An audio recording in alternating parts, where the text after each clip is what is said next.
And hello, everyone, and welcome to the panel presentation for today, day 4 of the Disability and Work in Canada Conference. My name is Dr. Mahadio Sukai. I'm the Vice President, Research and International Affairs and Chief Accessibility Officer for the Canadian National Institute for the Blind and a member of the Disability and Work in Canada Steering Committee. I'm very pleased to be here with you in this session this afternoon. We've got 2 presentations for you. The first is addressing diversity on your resume from a group at McMaster University, and I'll turn them over to you shortly. And then the second would be building capacity at the intersection of race and disability from Liza Arnason, who will be presenting second. Just a couple of things. We're going to do questions and answers and conversation at the end of the session. We'll leave about 10 or 15 minutes for dialogue. Please make sure that you put your questions and comments in the Q&A box. And also, if you want to come on stage and virtually chat live with the panelists, please raise your hand and we'll do that at that point in time. Without any further ado, I'm going to pass this over to Katherine Hesson-Bolton from McMaster University to introduce herself and her team and their presentation. Good day, everybody, and thank you very much for the introduction. We're very pleased to be here today. My name is Katherine Hesson-Bolton. I am the Manager of Talent Partnerships and Employer Relations with the Student Success Center, McMaster University. Just to give you a visual information, I do identify as a Black woman hailing from Nova Scotia. My pronouns are she and they. I am part of the queer community and have a formal workplace accommodation plan.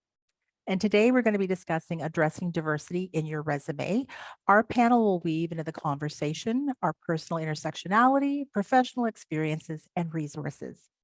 Addressing diversity in your resume, the how and the when to introduce your authentic self. And just to start off with today, we would like to do an land acknowledgement as to acknowledging McMaster University recognizes and acknowledges that it is located on the traditional territories of the Mississauga and Haudenosaunee nations, and within the land protected by the Dish with One Spoon Wampum Agreement. The dish represents the shared land, while the one spoon reinforces the ideas of sharing and peace. And I have put in the chat that I'd like to host a share is you're invited to learn more about the Wampum Agreement and other lands where you may be located, as well as traditions by visiting the website www.native-land.ca. So I did want to just recognize that McMaster recognizes and acknowledges that we are located on the traditional territories of the Mississauga and Haudenosaunee nations within the lands protected by the Dish with One Spoon Wampum Agreement. The dish represents the shared land, while One Spoon reinforces the ideas of sharing and peace. And we invite you to learn more about the Wampum Agreement and lands and traditions by visiting the website, which I have put in the chat, www.native-lands.ca. I'm not sure if the group heard my introduction, but again, I'm Katherine Hesson-Bolton, working with the Student Success Center. I do identify as a Black woman hailing from Nova Scotia. My pronouns are she and they. I'm part of the queer community and do have a formal accommodation plan within my workplace.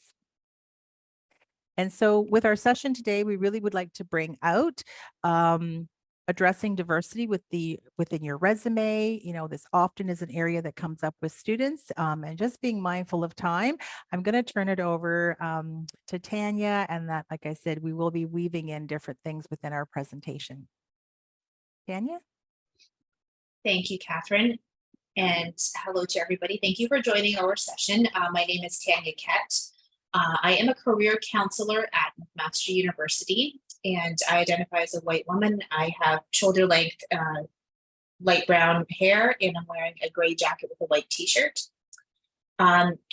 We have this session planned because in our work within McMaster University, We see many students and alumni, we service alumni up to 10 years after graduation, so young professionals and current students waiting to enter the workforce who often ask questions about instances on their resume that may not be traditional ways.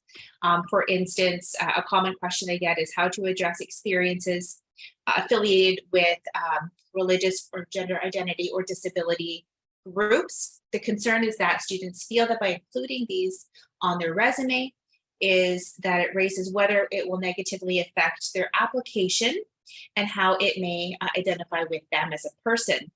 And the response that I usually provide to them is, of course, everything is individual, but the response is, if the experience is yours, own it. I strive to empower individuals to take ownership of how they identify and to how to leverage their experiences on their resume based on the skills, knowledge, and experiences that they've gained so that the reader can understand the true value it brings. However, it is an individual choice. And if that person is not comfortable with the experience, then it is ultimately up to the person. But I do like to encourage them to consider the value that it adds in terms of that experience, and not as the affiliation itself, but as the experience that is gained, which can then help to build those transferable skills to get them to the next part of their career journey. So consider what is relevant in terms of those skills, what's recent, and what adds value. Another diverse instance in a resume is lots of skill gaps or just a huge skill gap. Gaps in general on a resume are sometimes a concern for those that I work with. And in that case, I like to encourage students to think about the well-rounded experiences that they may have. It doesn't all come from one place.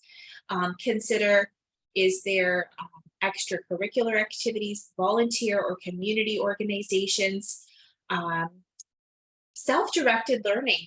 That's a neat section to have on a resume to show what you may be doing on your own that's not in a formal work, volunteer, or educational setting.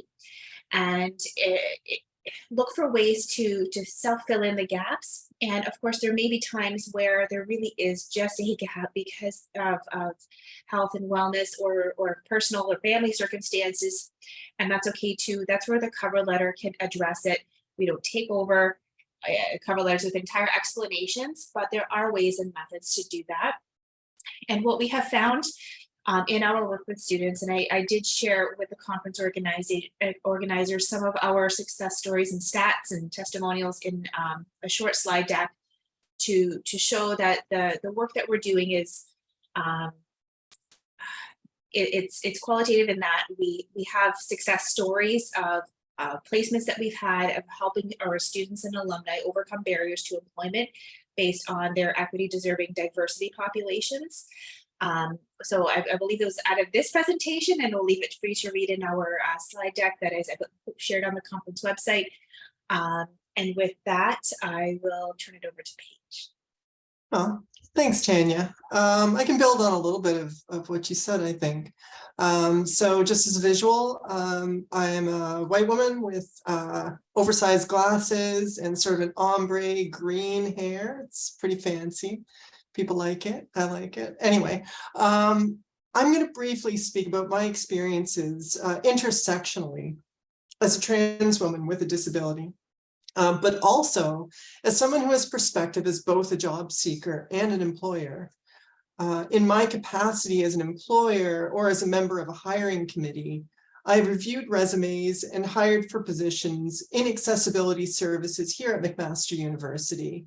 I was on a hiring panel for a digital media specialist, and currently I'm on a hiring panel for determining the next 3 years of McMaster University's writer in residence. So I have a little bit of experience in this field. You've probably heard by now, and Tanya spoke about this a little bit, how it's important to personalize your resume and cover letter to the position you're applying for.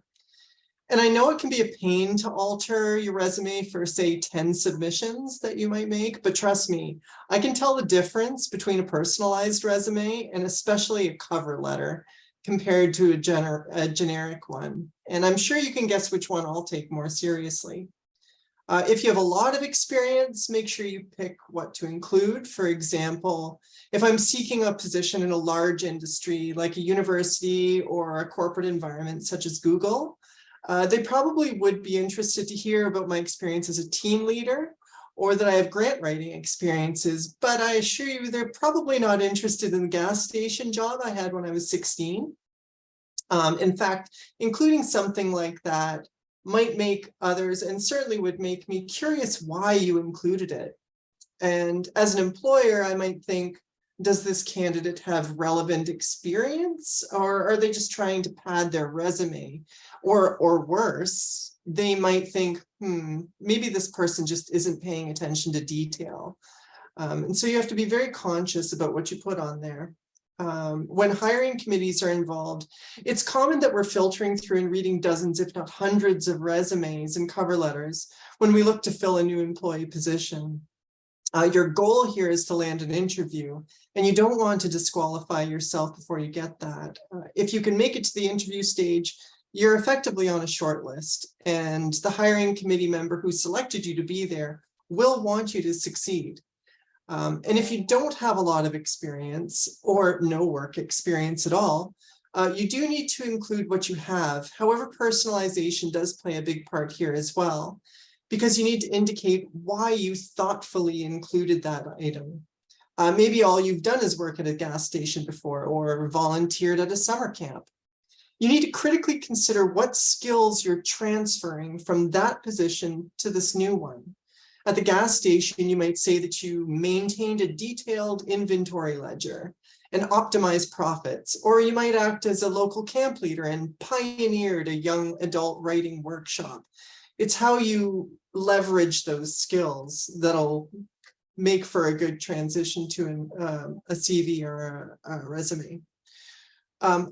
That all said, I'm here today to also tell you that as members of marginalized or equity deserving groups, and sometimes intersectionally, so we must be twice as careful about what we include in our personalized resumes and cover letters regarding those intersections.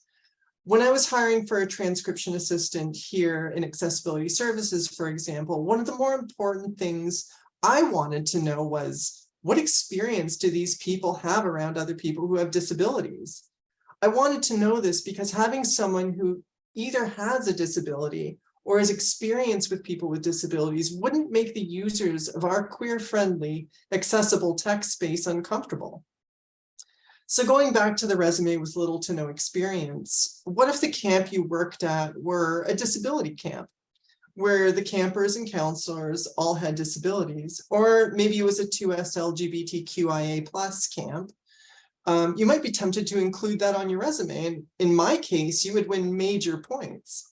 But for other positions, it might cause conscious or unconscious bias to move your application to the bottom of the pile.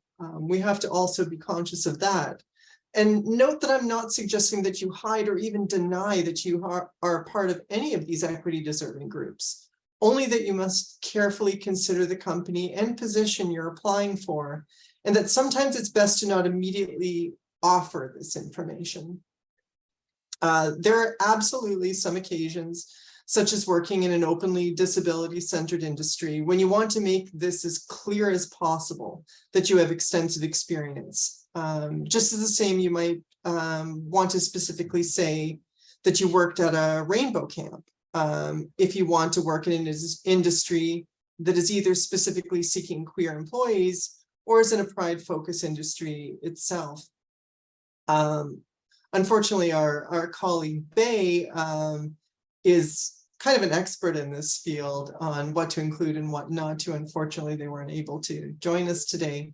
I'm not sure, Tanya, if they've offered some additional notes on this, and maybe you can touch on this when I'm done my part. But another trend that I do see gaining some popularity is including a photo on your resume.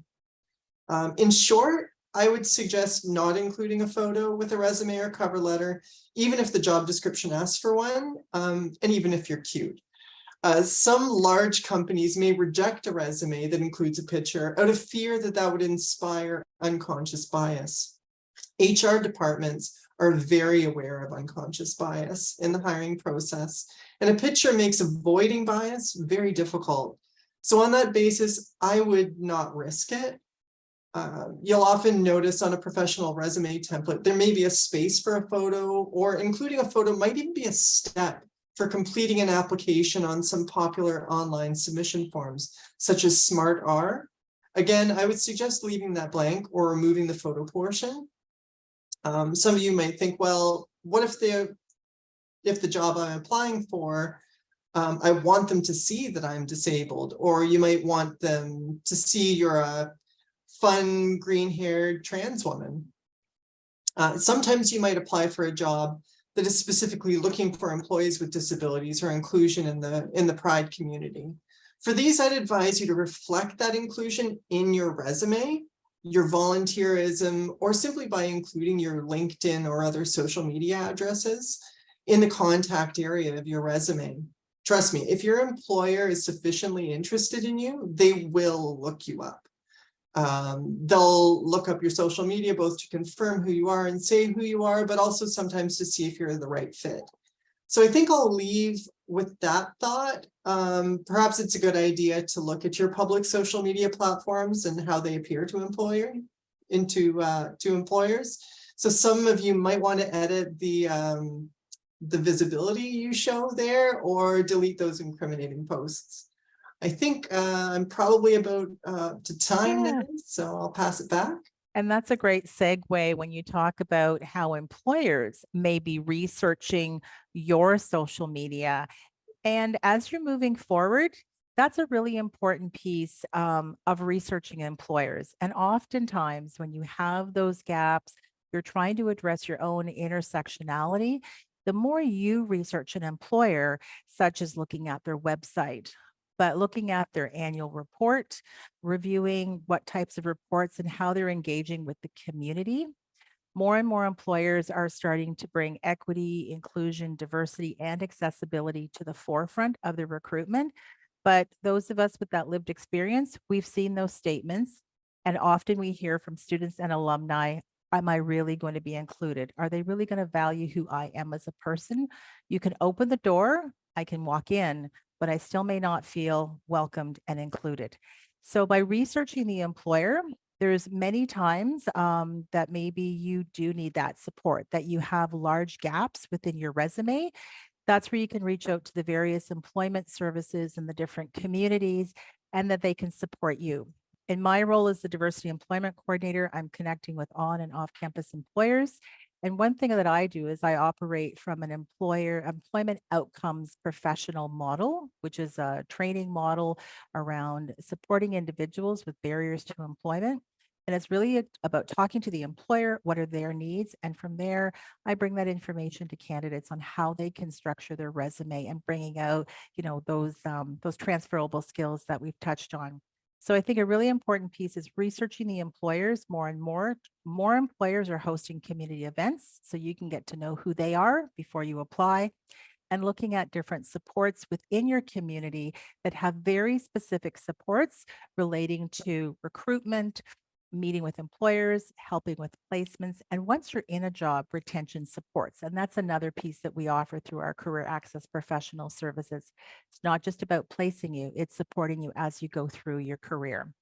So I'm very mindful we have a couple of minutes left, and I'm just going to see if Tanya has any closing remarks, and then we'll turn it back over to the host. Thanks, Katherine and Paige. Our colleague Bay, who's mentioned, wasn't unable to join, sent their regrets. Bay is a student at McMaster University who worked with us in the CAPS program and has worked at McMaster as well, and rounded out our panel of career professionals, employer, and student perspectives. I don't have any additional notes to share from them at this time, but will send along should I receive any. Closing remarks, I'd just like to say to the listeners and the attendees here to be proud of your experiences. Each one adds the value. It's up to you to take ownership of which ones you want to include and when. Words such as phrases such as addressing in your cover letter, such as lived experience, or dealing with a personal matter, or medical or illness are all okay to address in your cover letter as mentioned. And you don't have to go into specifics or details, but you don't feel the need to address every single gap. You don't have to answer for everything on your resume, but should you feel that you want to fill in a bit more information, use that cover letter to address. Applying doesn't mean you start today, tomorrow.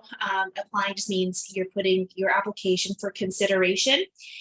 You can always decline an interview. You can always decline an offer if it doesn't feel right. As Katherine mentioned, do the research. As Paige mentioned, employers are looking for lots of skills in candidates. Own those skills.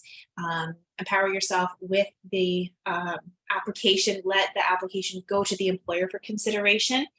And, you know, if anything, it's good practice to get into the habit of trying new things out to see how it feels. Try it on for size, and you never know which experience could lead you to the next one. So take every opportunity, and I hope you've enjoyed this portion of the panel. I'll pause there and give it back to Mahadeo for the next part. Thank you very much, Paige and Tanya and Katherine, for your insights and commentary. And we're going to pass things over now to Liza Arnason for the next half of this session, focusing on building capacity at the intersection of race and disability. And Lisa, I know you have a PowerPoint that you're going to share with us. And so over to you. My name is Liza Arnason, and I'm a light-skinned Black woman who just cut her long hair off to short. It's curly right now and in a kind of like a bob. I'm wearing a purple African dress made in Ghana. Purple is my favorite color. And there's some big long hoop, not long, but hoop cloth earrings that are also purple flowered, as purple is my favorite color. And I'm pleased to be here to represent the perspectives and the organization called ASHA, Community Foundation for Black Canadians with Disabilities. I have 20 minutes, and I'm going to try to bring you all through the experience that we've had talking to and engaging with employees and employers who are Black and racialized people with disabilities. We're going to talk about, just briefly, what ASHA Community Foundation is. I just want to reiterate the importance of intersectionality and disability justice. I'm going to review what the Capacity Building Research Project, one slide on methodology, and then we're going to talk very much about our findings and how we've created them into an engagement strategy. So at first, let's talk about ASHA. So there's a picture there that says, what does ASHA mean? It's pronounced ASHA. It is a Yoruba word. It's a Nigerian word that is the power, the essence of the soul and the mind and the body to manifest something into existence. So we say, so it will be. Because we found these gaps, my gaps as a Black woman with disabilities, others with disabilities, and within the Black community and other racialized communities where disability isn't often talked about, and is in other cases, a huge shame and disappointment to the family. So we want to put these out in the forefront. We want to be a part of the disability movement. We want to be a part of that change. Our purpose is rooted in the for us, by us principle, centering our voices, lived experience, and acts of resiliency through resistance to manifest that change. We do work across communities, and interdependence is one of our key values. Our vision, we envision Black people with disabilities fully engaged and thriving within an equitable society that embraces our unique talents and empowers our success. There's other things such as our strategic priorities, but look out, because we will be launching the first Black Accessibility Knowledge Hub, a virtual hub, in February, where culturally relevant and important accessibility information is housed, as many people in the Black and racialized community have not been included in many of those spaces where you learn about these things. We have other committees coming. We have a real knowledge series. If you want to know more about intersectionality or disability justice, if you want to know about how to get your disability benefits, your disability tax credit, we have a variety of things. So our ultimate mission is to disrupt disparities at the intersection of Blackness, disability, and gender, driving a cultural shift that supports a collective liberation of community. And with all the work that we do, we want to anchor it in a national education and resource hub. So I want to talk about capacity building. Now, capacity building, everybody talks about intersectionality. I just thought I would be clear what intersectionality for race with disability means. So if you understand disability justice, or if you're going to join some of our free sessions with ASHA in the new year, two very important principles when you talk about intersectionality is leadership of the most impacted. We are led by those who most know those systems. So the thing is, we need to be a part of that leadership, uncovering, discovering, and speaking about those issues. So that's very much in line with nothing for us without us, and the for us, by us, which is very typically used within the Black community. Intersectionality, Audre Lorde is an activist from the 70s, a lesbian, and someone that understood intersectionality and wrote about it and spoke about it and drew about it from then. We do not live single issue lives. So we should understand that as we're working with people.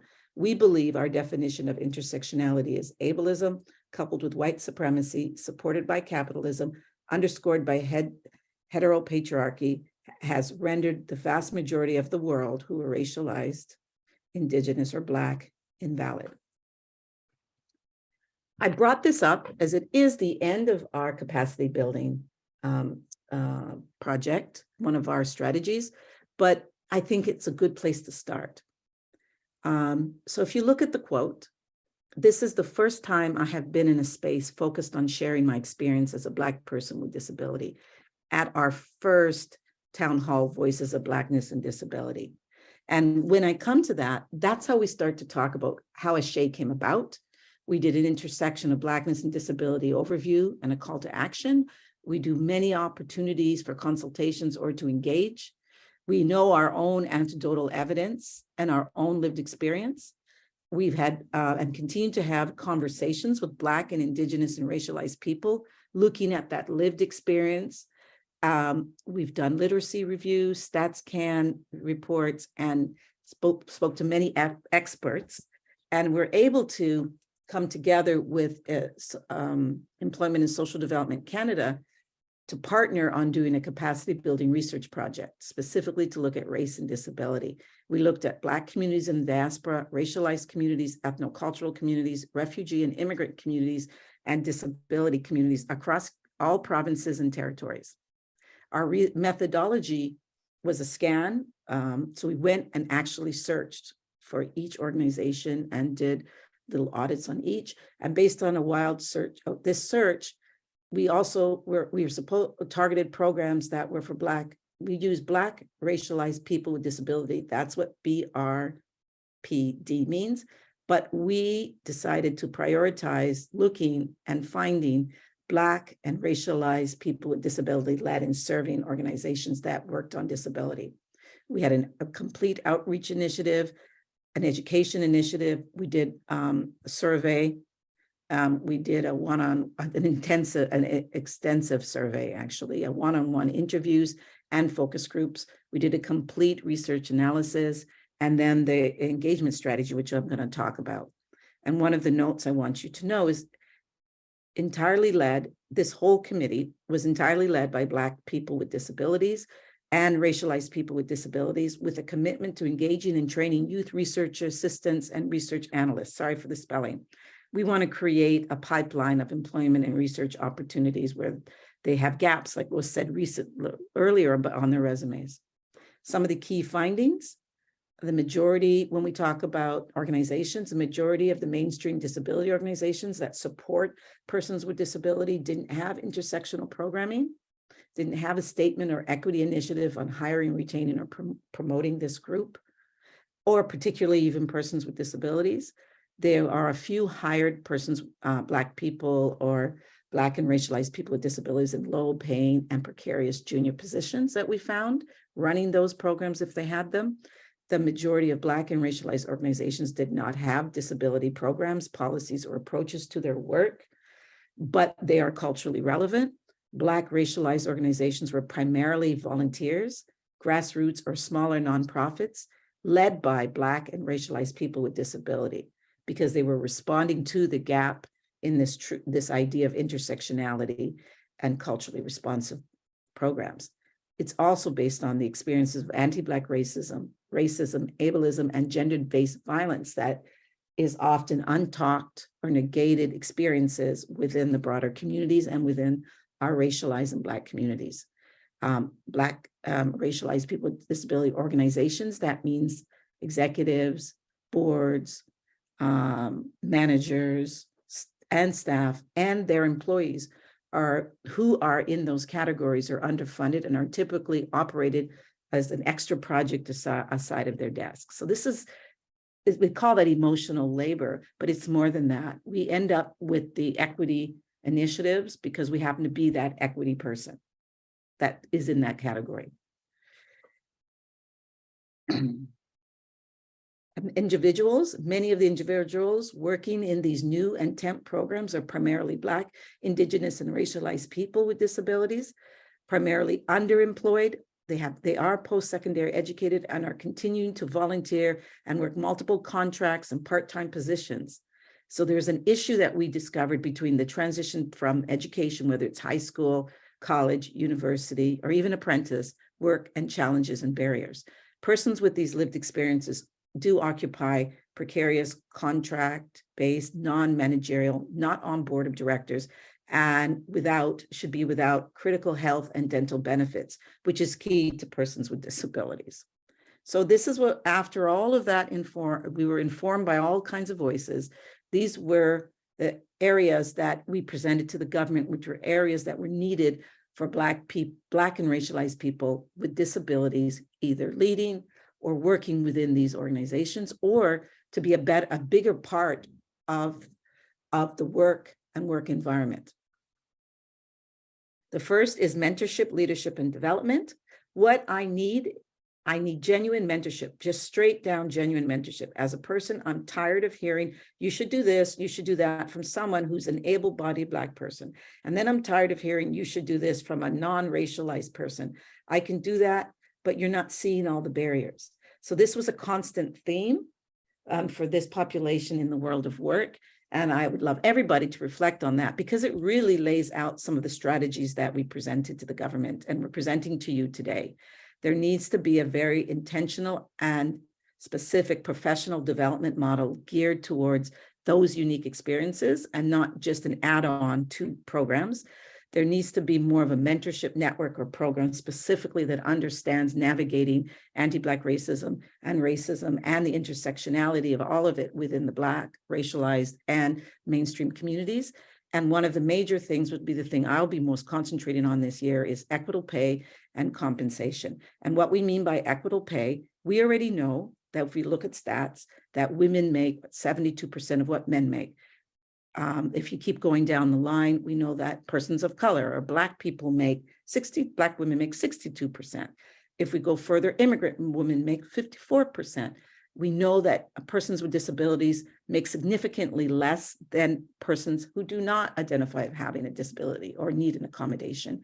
And if you look at that, we are ultimately at not that the conversation around disability, race, gender, and the significant income disparities is not really raised anywhere. And I think we need to start talking about it. And of course, the compensation framework is about, again, we're not paid for our expertise and lived experience.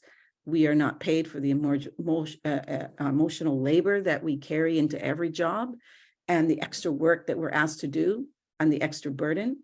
And we're not valued to be given honorariums when we sit on the committees, when we're doing at the end of a research project, asked to sit on an interview. That should be compensated because we're not compensated anywhere else and we're in the lowest income brackets.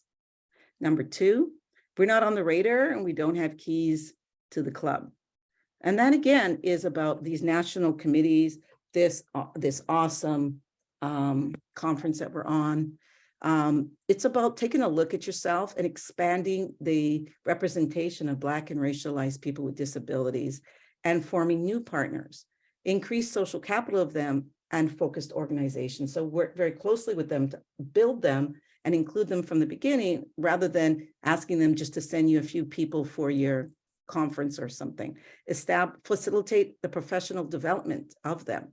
So it might mean a very specific plan, or if you're working with students, helping the student create the plan that they need based on all these barriers. Establish, these are other things as well. We'll come with a Black community of practice is coming in the new year as well for people with disabilities. Third, pay equity, which I just spoke about. And really, we're going to go really deeper. We're going to look at flexible and equitable funding criteria when you're hiring, design of pay equity frameworks in your job evaluations, your fair labor market wages, and a criteria valuing labor and lived experience, and including, so I challenge employers here on this conversation, researchers, counselors, experts in career, which I used to be in the past. What does this really look like? Because this is basically one of the beginnings of why we're not able to find and retain and be promoted. And then we can keep going. Equitable funding, access, process, and criteria, of course, equitable funding. And then the final words are implementation of disability justice, intersectionality led by the most impacted, and move to a social model. More Black and racialized people with disabilities in leadership positions, well-paid leadership positions, researchers, bringing Black and racialized people into those folds, not just for free. Committee members, noticing, you've met me, or you come a part of some of our events and you've met some of the other people, or other people, are you inviting them to your committee? And you might say, I don't think I can do that because it's not my meeting.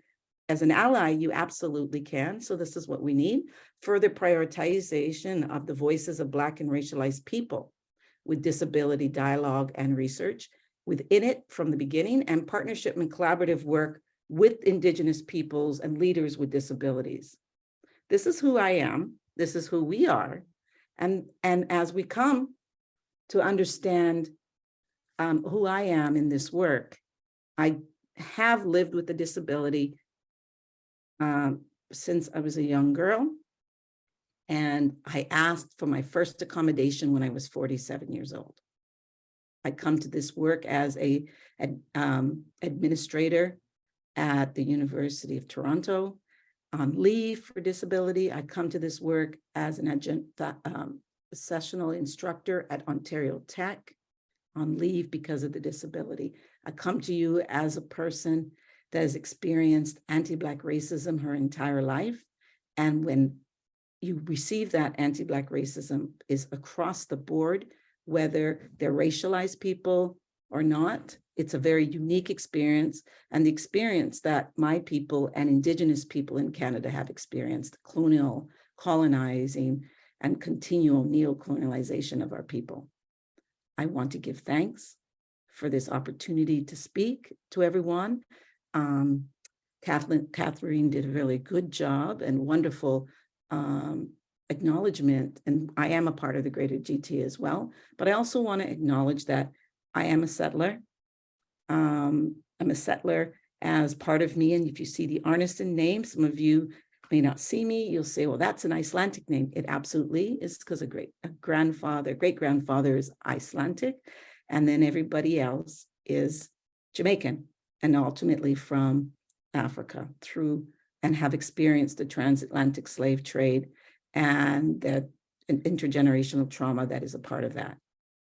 That's who I am, and I always always respect the elders and the keepers that protect this land that we have the privilege of being on.